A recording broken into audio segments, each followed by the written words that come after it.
Ya, 45 menit dimulai dari kalimat pertama.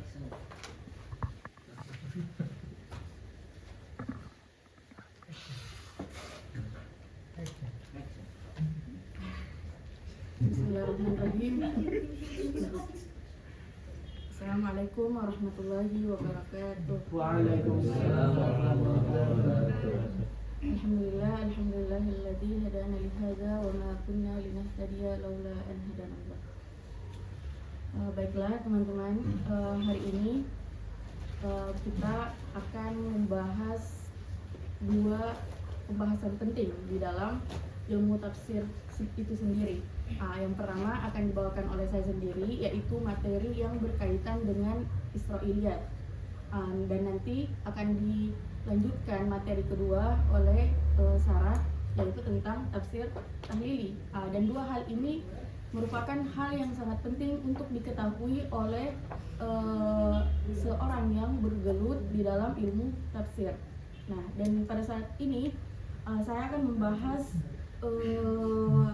tentang bias otoritas epistemik dan fungsi Israiliyat dalam rezim tafsir modern. Jadi di sini nanti biasnya ada dua, otoritas epistemiknya dan juga fungsi daripada Israiliyat itu sendiri. Dan kapan bias ini terjadi dan siapa yang melakukannya itu terjadi pada zaman mufasir modern. Nah, adapun alasan kenapa Ana memilih judul ini, itu untuk membedah persepsi para mufasir modern. Mengapa mereka itu sangat tegas terhadap riwayat-riwayat Israiliyat, dan mengapa mereka melakukan purifikasi ekstrim bahkan total terhadap riwayat Israiliyat itu sendiri. Dan ini dapat kita temukan perbedaan yang sangat realistis antara mufasir modern dengan mufasir klasik. Mufasir klasik kita dapati dalam kitab-kitab mereka itu sangat banyak Israiliyat. Sedangkan mufasir modern datang, mereka melarang untuk meriwayatkan Israiliyat itu. Apa kira-kira yang menyebabkan hal itu terjadi?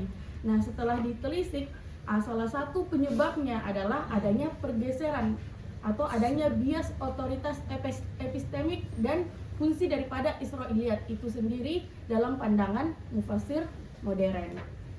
Nah, kemudian di dalam makalah ini nanti akan dibahas beberapa bab. Di antaranya adalah fondasi konseptual Israiliyat. Nah, jadi sebelum kita masuk ke perdebatan atau pandangan antara mufasir modern dan mufasir era klasik, perlu kita tahu dulu apa itu Israiliyat dan bagaimana sejarah Israiliyat itu sendiri. Dan nanti juga akan kita telisik lagi siapa-siapa saja tokoh Israiliyat yang populer dan masuk ke dalam Islam. Dan dari situ nanti kita bisa tahu titik temu kenapa Israiliyat ini bisa masuk ke dalam Islam.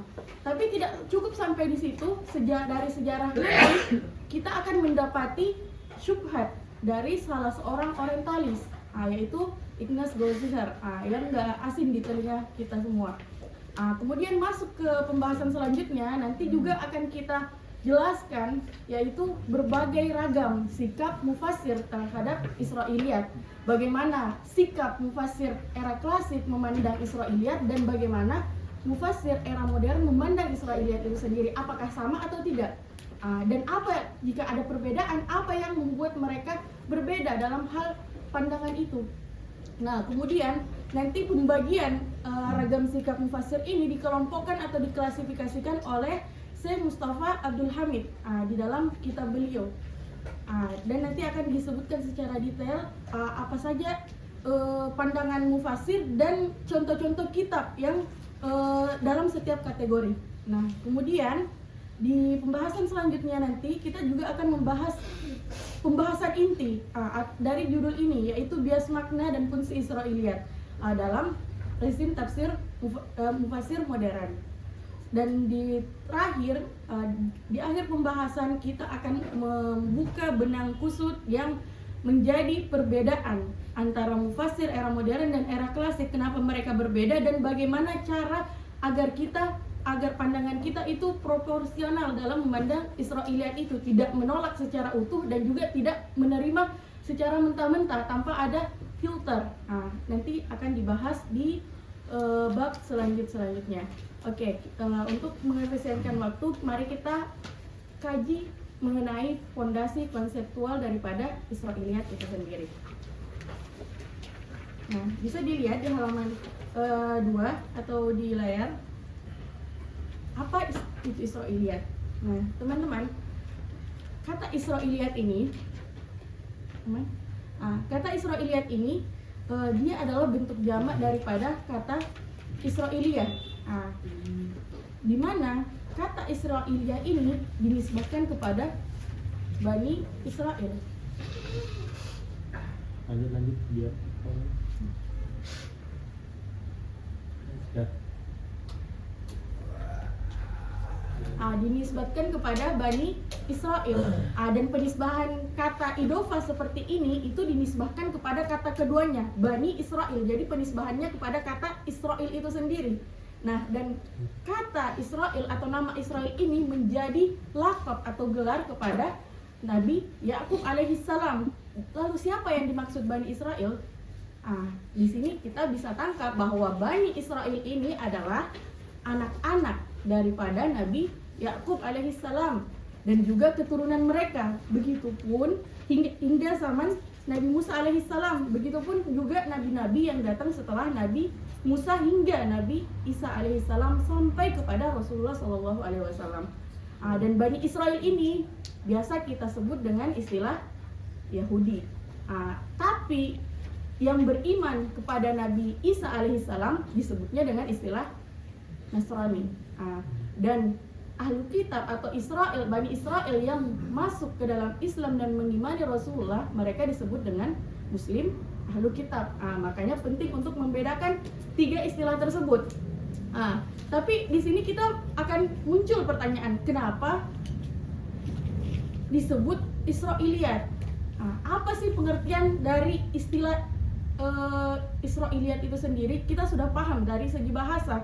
Kata Israel dari kata Isra dan Il, hamba Allah yang dinisbatkan kepada Nabi Yakub. Tapi kalau menurut istilah, apa makna Israiliyat itu? Nah, di sini dijelaskan bahwa istilah Israiliyat secara lahiriahnya awalnya itu merujuk kepada kisah-kisah yang berasal dari sumber Yahudi. Namun setelah lambat laun ulama tafsir menggunakan istilah ini menjadi lebih luas. Bukan hanya dari Yahudi saja, tapi masuk di dalamnya legenda kuno yang berkaitan Yahudi dan Nasrani, dan juga bahkan mereka di era-era akhir atau abad 20-an mereka menganggap Israiliyat itu juga mencakup berita-berita yang tidak memiliki dasar dan berita-berita yang ingin memasukkan hal yang tidak benar, berita yang tidak benar yang dapat mencederai kemurnian Islam itu sendiri. Termasuk di dalamnya cerita-cerita dari musuh-musuh Islam yang ingin mencederai Islam itu sendiri. Nah, dan takrif inilah nanti yang akan dipakai oleh para mufassir modern.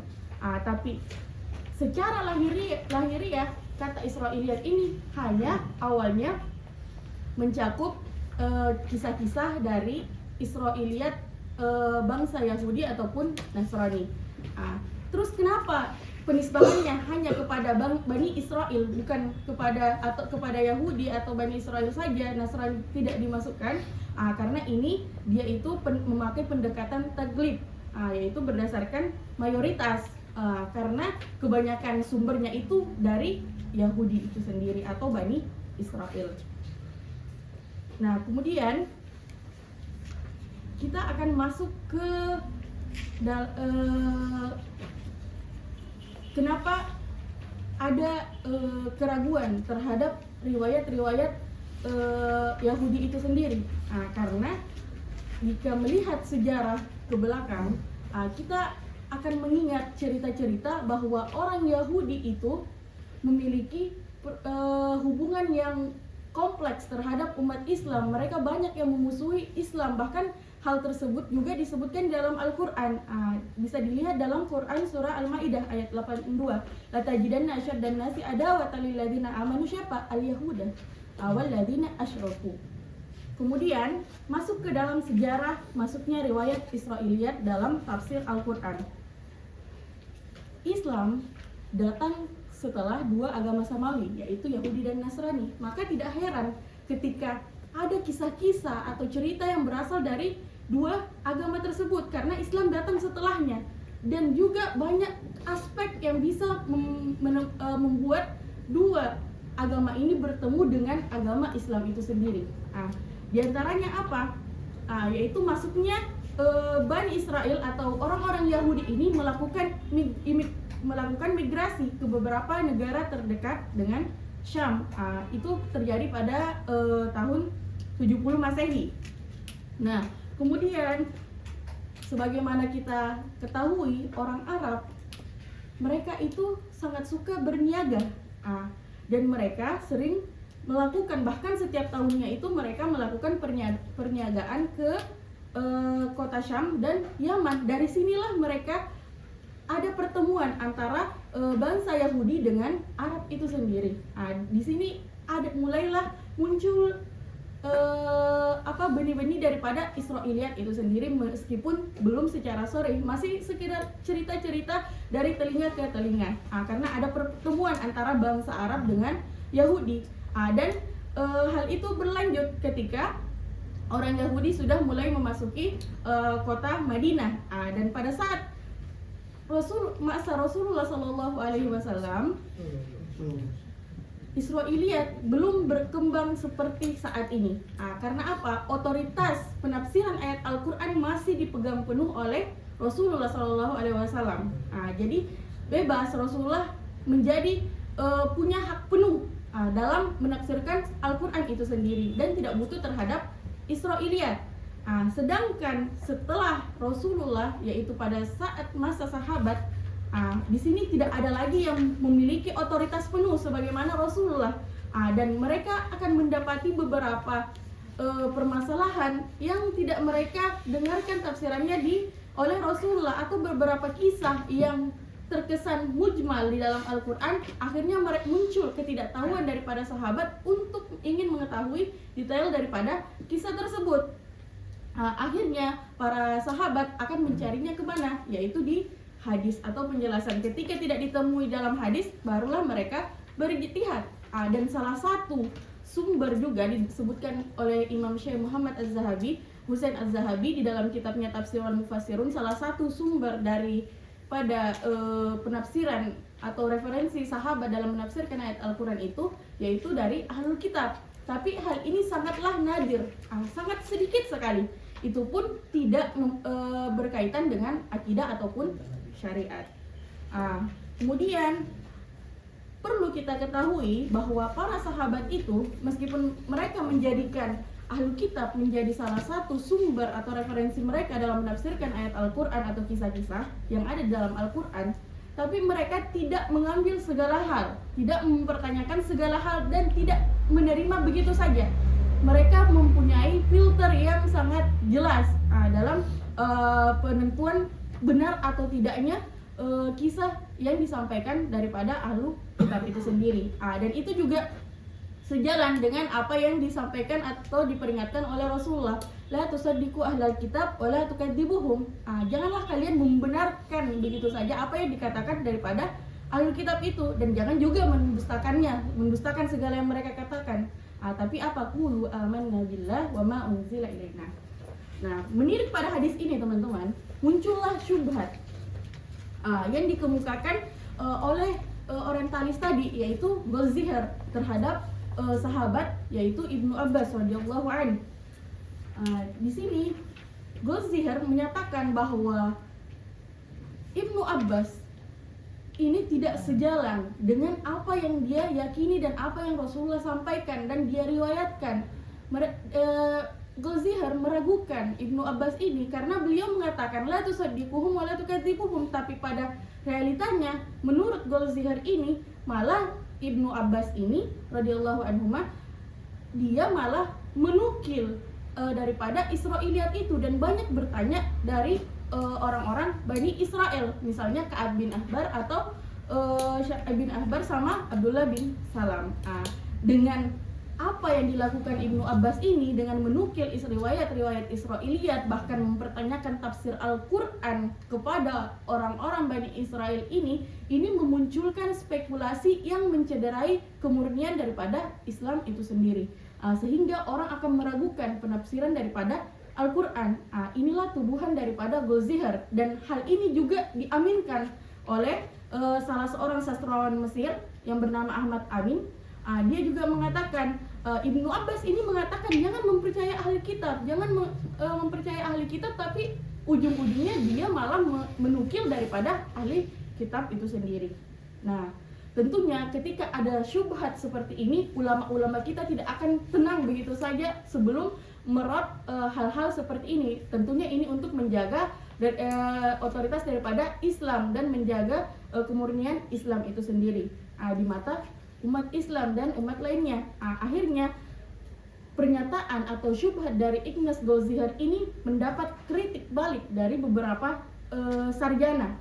Salah satunya adalah Imam Syekh Husain Al-Zahabi lagi, melalui karyanya At-Tafsir wal Mufassirun.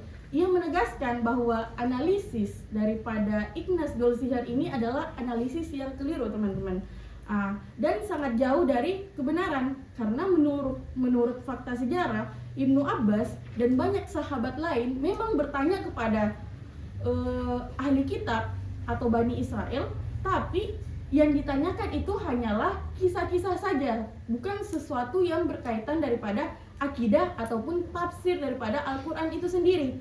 Dan pertanyaan mereka ketika mendapati jawaban daripada Bani Israel, mereka menjadikan jawaban itu atau cerita itu hanya sebagai mahalul ijtihad, untuk syahid saja, bukan sebagai i'timad, bukan sebagai sumber inti atau sandaran utuh.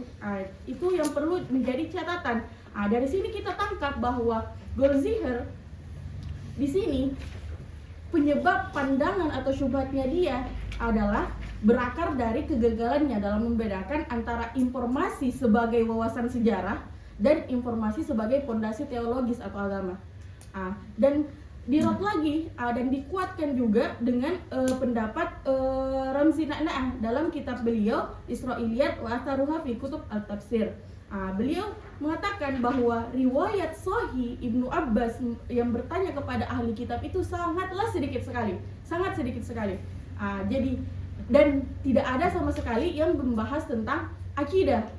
Jadi jika kita menemui riwayat daripada Ibnu Abbas dan itu mengenai Israiliyat dan membahas tentang akidah, maka bisa dipastikan bahwa riwayat itu adalah riwayat yang melenceng atau menyimpan daripada riwayat yang benar, dan riwayat tersebut berstatus palsu. Dan ini juga menjadi rad terhadap syubhat daripada Goldziher tadi, karena beliau menganggap bahwa berita-berita yang ada dari Israiliyat itu dijadikan iktimad daripada para sahabat, padahal tidak demikian realitanya. Justru hanya dijadikan sebagai wawasan sejarah dan informasi tambahan untuk mengisi celah yang tidak didapati di dalam Al-Quran, atau sebagai pelengkap saja, pelengkap narasi.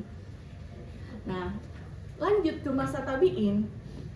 Nah, pada masa tabi'in ini, teman-teman, para tabi'in sudah mulai berbeda dalam menanggapi kisah-kisah daripada Israiliyat itu sendiri. Mereka mulai mengendur terhadap batasan yang ditetapkan oleh para sahabat, di mana para sahabat sangat teliti dalam menerima riwayat, tapi berbeda halnya ketika pada masa tabi'in. Jika para mufassir mencantumkan kitab Israiliyat di dalam kitabnya tanpa sanad, maka akan sulit membedakan antara kisah Israiliyat dan mana riwayat yang benar-benar dari Allah Subhanahu wa taala ataupun Rasulullah. Dan ini juga banyak sekali kita dapati dalam kitab-kitab mufassir di era tabi'in itu. Banyak sekali di dalam kitabnya kita temukan Israiliyat, dan di antara mufassir yang banyak menukilkan Israiliyat di era tabi'in itu dalam kitabnya, salah satunya adalah Muqatil bin Sulaiman. Beliau sangat banyak menyebutkan Israiliyat di dalam kitabnya. Tapi bukan berarti ketika banyak Israiliyat dalam kitab beliau kita langsung tidak memandang kimah daripada kitab tafsir dari tabi'in Muqatil tadi. Kita hanya tidak membenarkan Israiliyatnya, tapi tidak mendustakan kaul lain. Banyak sekali maklumat juga yang ada di dalam tafsir beliau. Tapi kenapa? Apa alasannya? Kenapa pada masa tabi'in ini sudah mulai banyak muncul Israiliyat di dalam tafsir Al-Quran? Salah satunya adalah banyaknya ahli kitab yang masuk ke dalam Islam pada masa tabi'in. Dan juga sebagaimana manusia pasti memiliki rasa keingintahuan terhadap sesuatu. Jika dia mengetahui sesuatu itu setengahnya saja, pasti dia ingin melengkapi, ada mail dalam hatinya untuk cari tahu informasi yang kurang itu. Beginilah halnya yang terjadi pada era tabi'in ini. Banyak sekali kisah-kisah dalam Al-Quran itu yang didapati bentuknya itu mujmal, dan akhirnya para tabi'in ini ingin mencari tahu apa cerita lengkap daripada kisah yang ada di dalam Al-Quran ini, dan mereka akan mempertanyakan hal itu kepada Bani Israel atau ahli kitab, karena mereka punya tali runut yang bisa sampai kepada zaman atau cerita yang dijelaskan dalam Al-Quran itu, misalnya kisah Nabi Musa dan lain sebagainya. Nah, siapa saja tokoh-tokoh Israiliyat yang populer? Di antaranya itu, nah bisa kita lihat, ini adalah 4 tokoh-tokoh Israiliyat yang paling populer. Yang pertama ada Abdullah bin Salam. Nama lengkapnya beliau itu Abu Yusuf Abdullah ibnu Salam ibnu Haris al-Israil al-Ansar. Dan beliau itu memiliki garis keturunan dengan Nabi Yusuf ibnu Yakub. Nabi Yusuf adalah salah satu anak daripada Nabi Yakub, yang mana tadi kita sudah ketahui siapa saja yang dimaksud daripada Bani Israel itu sendiri. Kemudian yang kedua ada Ka'ab al-Akhbar. Ka'ab al-Akhbar nama lengkap beliau adalah Abi Ishaq Ka'ab ibnu Mati al-Himairi. Beliau termasuk orang Yahudi yang berasal daripada Yaman. Dan beliau ini masih diperdebatkan antara para ulama, apakah beliau masuk Islam pada zaman Rasulullah, otomatis ketika masuk pada zaman Rasulullah beliau dianggap sahabat, atau apakah beliau masuk pada zaman Islam pada saat kepemerintahan Abu Bakar ataupun Sayyidina Abu Bakar ataupun Sayyidina Umar. Kemudian yang ketiga ada Wahab bin Mudabbih. Beliau ini lahir pada masa Khalifah Utsman bin Affan, dan beliau termasuk tabi'in yang banyak membaca Taurat dan Injil. Yang terakhir ada Ibnu Juraij. Nama lengkapnya adalah Abu Khalid atau Abul Walid Abdul Malik Ibnu Abdul Aziz Ibnu Juraij.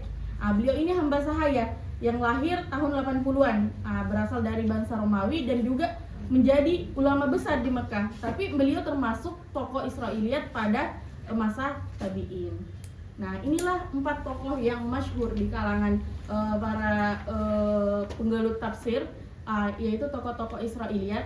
Dari 4 tokoh ini kita bisa tangkap bahwa apapun yang diriwayatkan oleh Bani Israel ataupun ahli kitab, kita nggak bisa menerima serta-merta tanpa meneliti sanad ataupun matan ataupun isi dari penjelasan daripada kisah itu, apakah sejalan dengan prinsip-prinsip Islam atau yang disebutkan dalam Islam ataukah tidak.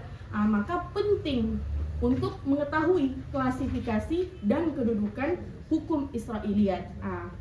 Mari kita lihat di slide selanjutnya. Di sini ada 3 klasifikasi dan kedudukan hukum Israiliyat yang disebutkan oleh para imam. Yang pertama yaitu Israiliyat yang ma yu'lam sihhatuhu.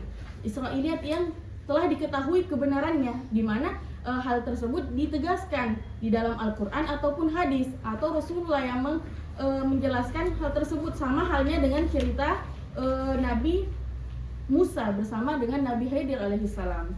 Kan ini termasuk kisah yang memiliki sumber berasal daripada ahli kitab.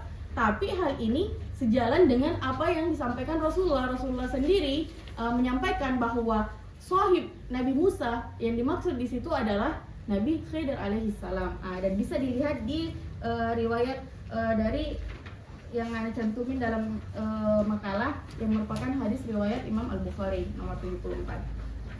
Dan ini kisahnya bisa teman-teman baca sendiri dan sudah tidak asing lagi di telinga kalian ketika Nabi Musa alaihissalam di depan Bani Israel, pemuka Bani Israel, tiba-tiba datang seorang yang bertanya kepada Nabi Musa, "Wahai Musa alaihissalam, tahukah kamu ada orang yang lebih pandai darimu? Adakah orang yang lebih pandai darimu?" Nabi Musa menjawab tidak tahu. Akhirnya Nabi Musa mendapati wahyu dari Allah Subhanahu wa taala yang mengatakan bahwa ada yang lebih pandai darimu Musa. Siapa? Yaitu Nabi Khidir alaihi salam.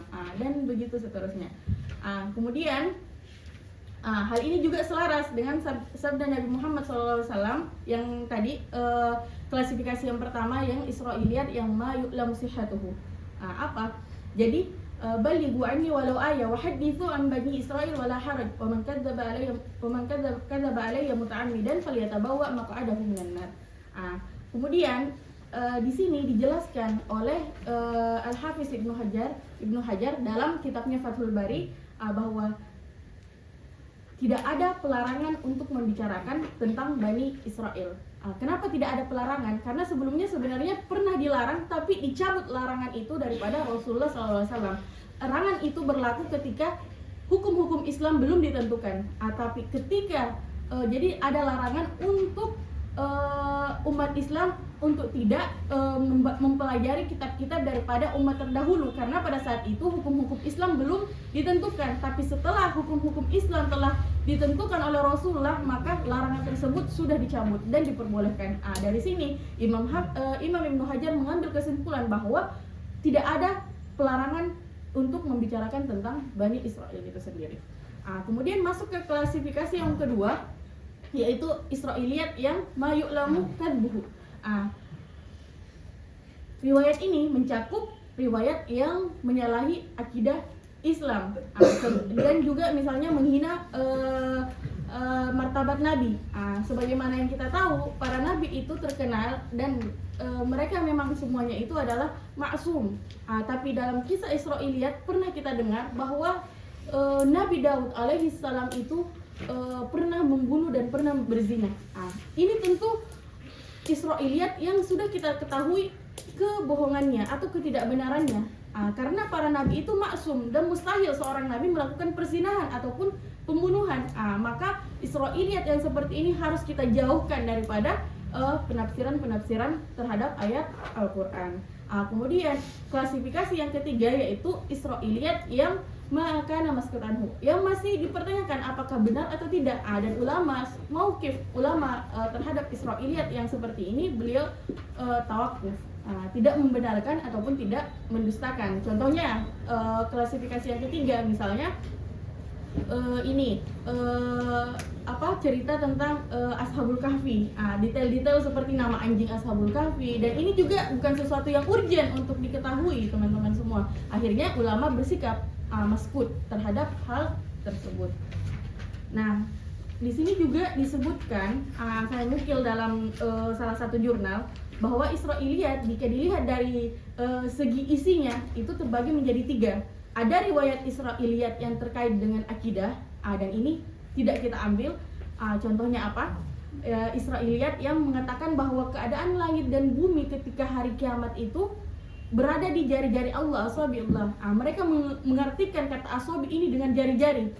Dan ini tentu bertentangan dengan akidah umat Islam yang mengatakan Allah itu ghairu mujassim. Allah tidak memiliki jism, sedangkan mereka meletakkan bahwa Allah itu memiliki jari-jari. Hal ini tidak bisa kita ambil sama sekali. Kemudian ada juga Israiliyat yang isinya terkait dengan hukum syariat. Selama itu sejalan yang ada di dalam prinsip Islam atau ajaran syariat Islam, bisa kita jadikan sebagai pendukung, bukan sebagai pegangan pokok, hanya sebagai penambah kuat untuk riwayat. Misalnya hukuman rajam bagi pelaku zina yang terdapat dalam kitab Taurat. Kemudian yang ketiga itu riwayat Israiliyat yang terkait dengan nasihat dan akhlak. Contohnya misalnya cerita ketika Nabi Nuh alaihissalam diperintahkan untuk membuat perahu. Beliau membuatnya tanpa banyak penolakan atau penundaan. Kemudian masuk ke pembahasan selanjutnya. Apa saja ragam sikap mufassir terhadap Israiliyat ini? Nah, saya Mustafa Abdul Hamid mengklasifikasikan hal tersebut di dalam kitab beliau Usul Ad-Dakhil fi Tafsir Ayat Tanzil. Beliau membagi sikap mufassir ini kepada 6 kategori. Yang pertama, ada mufassir yang menyebutkan riwayat tanpa sanad di dalam tafsirnya. Artinya hal yang demikian termasuk sesuatu yang berbahaya ketika dibaca oleh orang-orang yang menerima serta-merta apa yang ada di dalam kitab tafsir. Contoh tafsir seperti ini, seperti kitab Al-Kashfu Anil Bayan Al-Quran punya Imam Al-Thalabi. Beliau meriwayatkan Israiliyat atau memasukkan Israiliyat ke dalam tafsir beliau tanpa menyebutkan sanadnya. Akhirnya jika orang membaca, bisa jadi orang mengira ini semuanya yang ada di sini benar adanya. Beliau tidak mengkritiki dan beliau tidak merespon status daripada Israiliyat yang ada di dalam kitab beliau. Salah satunya juga tadi tabi'in Muqatil bin Sulaiman. Kemudian yang kedua, kategori yang kedua itu ada mufassir yang menyebutkan riwayat beserta sanadnya, tapi tidak memberi penjelasan apa-apa. Apakah riwayat tersebut lemah atau sahih, atau sejalan dengan sabda Nabi. Dan mufassir yang seperti ini menurut Imam Mustafa Abdul Hamid, beliau sebenarnya mufassir seperti ini yang hanya menyebutkan riwayat dan sanad tanpa mengomentari Israiliyat itu, mereka sebenarnya mempunyai harapan terhadap para pengkaji Al-Quran setelah mereka. Bagaimana mereka bisa meneliti daripada sanad yang mereka cantumkan di dalam tafsir Al-Qur'annya itu sendiri, sehingga mereka tidak memberikan komentar terhadap status Israiliyat itu. Dan ini bisa kita dapati pada sikap Imam At-Tabari dalam kitabnya. Beliau hanya menyebutkan riwayat dan sanadnya tanpa mengomentari status daripada Israiliyat itu sendiri, dengan harapan bahwa orang-orang yang membaca tafsir beliau bisa meneliti sanadnya dan bisa mengetahui kebenaran atau tidaknya daripada Israiliyat yang beliau masukkan ke dalam kitab beliau atau tafsir beliau Jami' al-Bayan.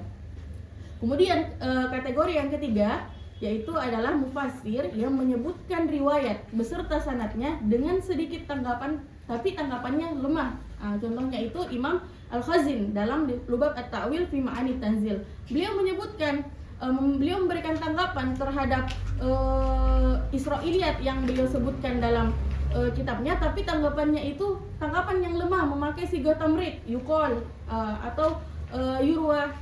Kemudian yang kategori yang keempat yaitu mufassir yang menyebutkan riwayat beserta sanadnya dan mengkritik terhadap riwayat tersebut.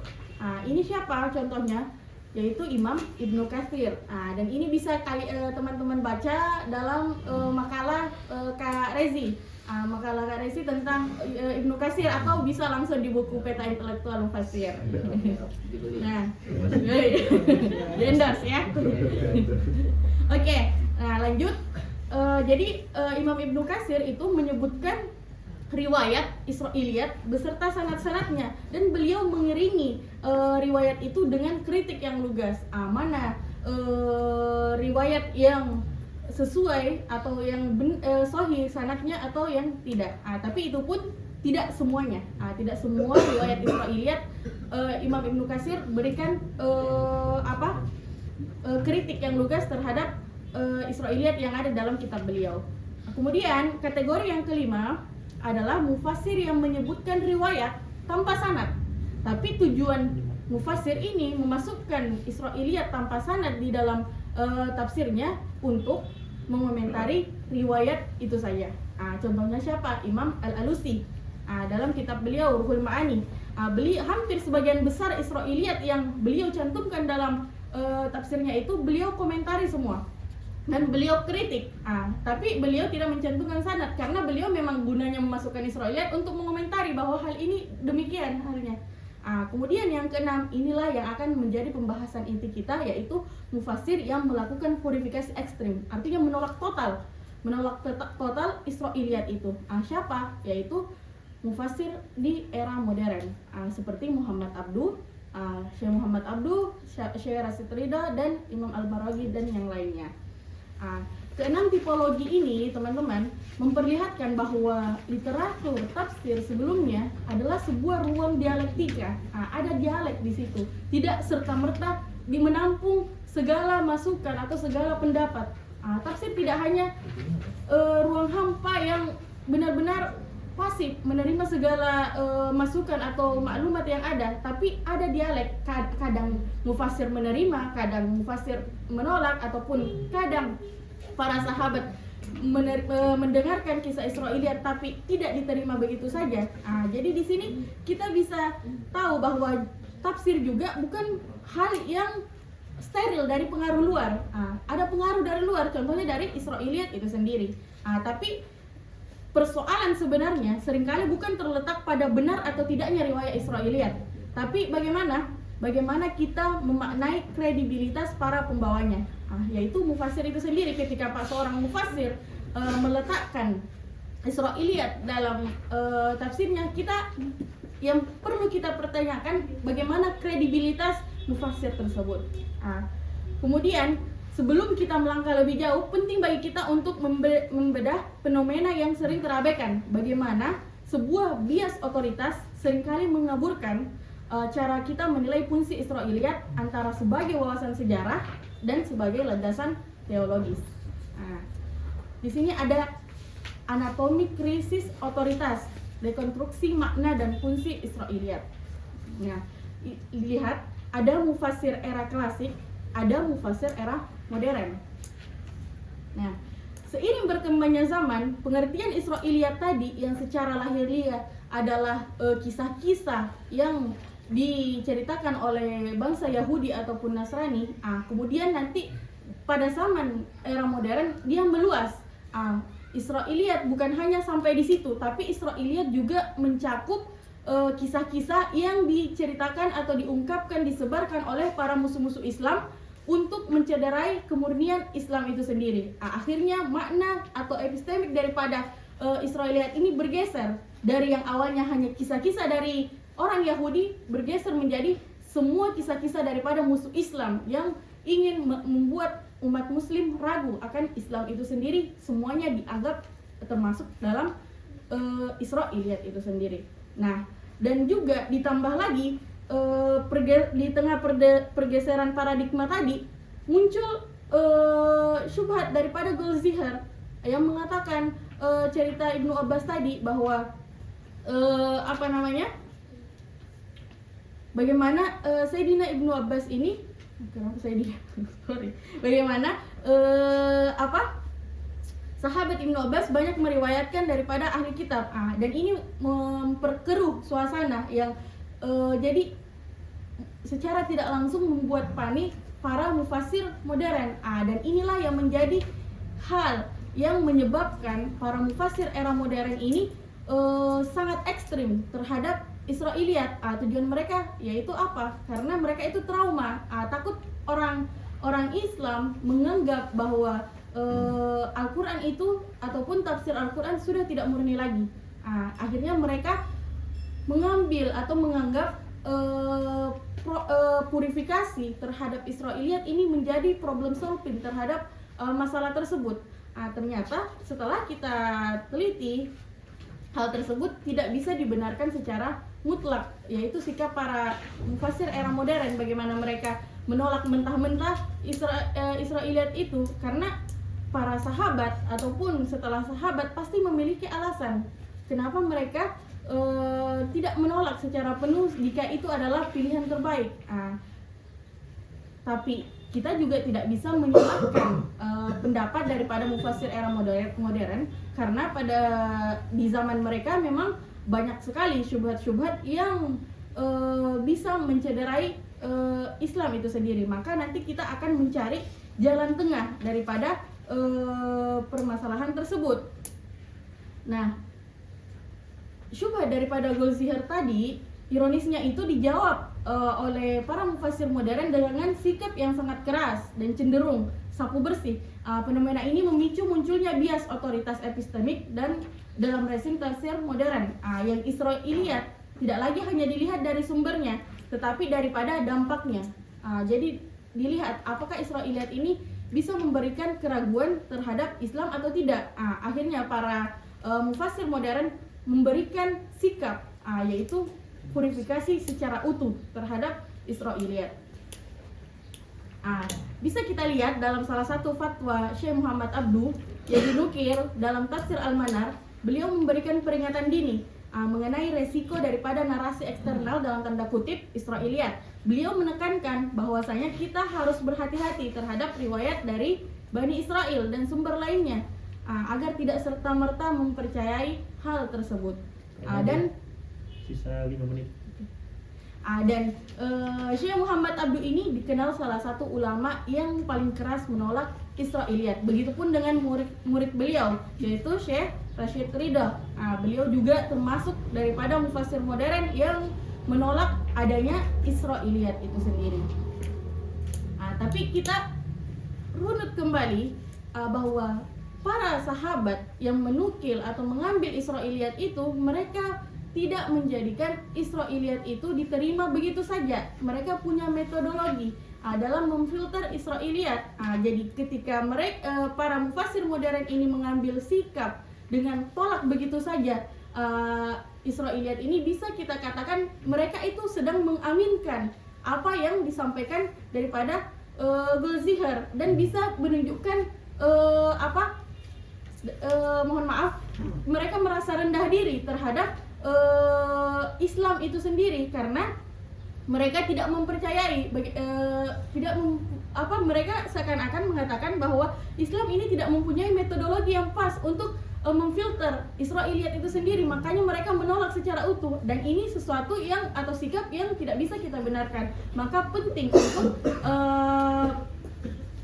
mencari atau mengurai benang kusut daripada pemikiran rezim mufassir modern terhadap Israiliyat. Dan kita di sini bisa menghadirkan dua solusi terhadap masalah atau pandangan daripada mufassir tersebut, yaitu dengan apa? Yang pertama dengan independensi epistemik, yaitu dengan menepis infiltrasi syubhat dan verifikasi ekstrim, yaitu bagaimana? Dengan kemandirian berpikir berarti menempatkan mufassir sebagai subjek yang memegang kendali, bukan objek yang mudah dipengaruhi.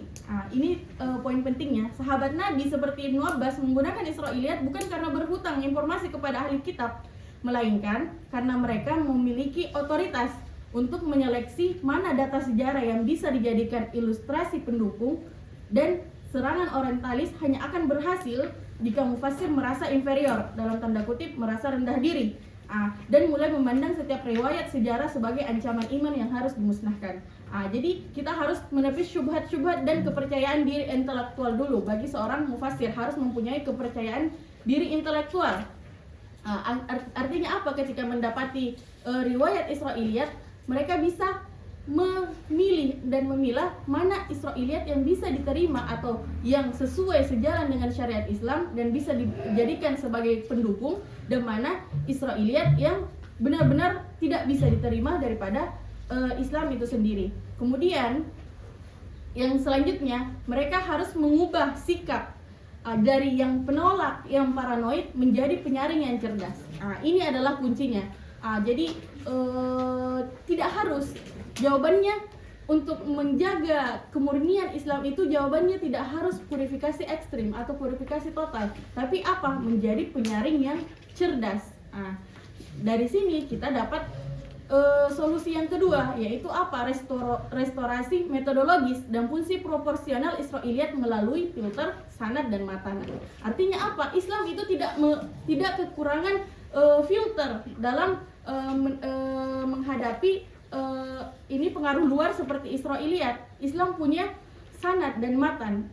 Jadi ketika para mufassir menggunakan dua filter ini yaitu sanad dan matan sebagai verifikasi objektif, maka kemurnian Islam tidak akan tercederai.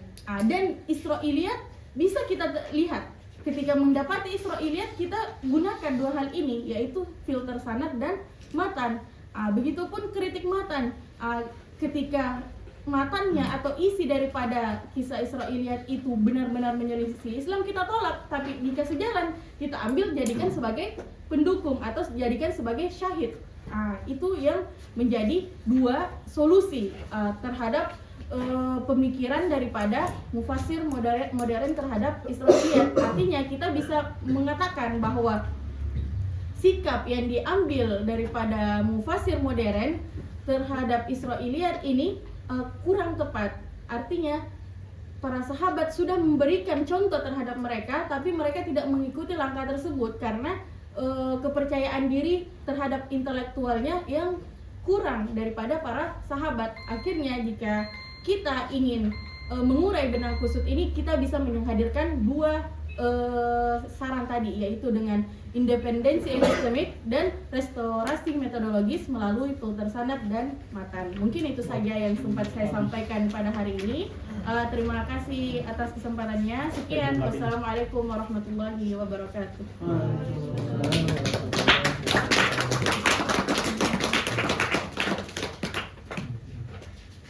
Sekarang udah di mana?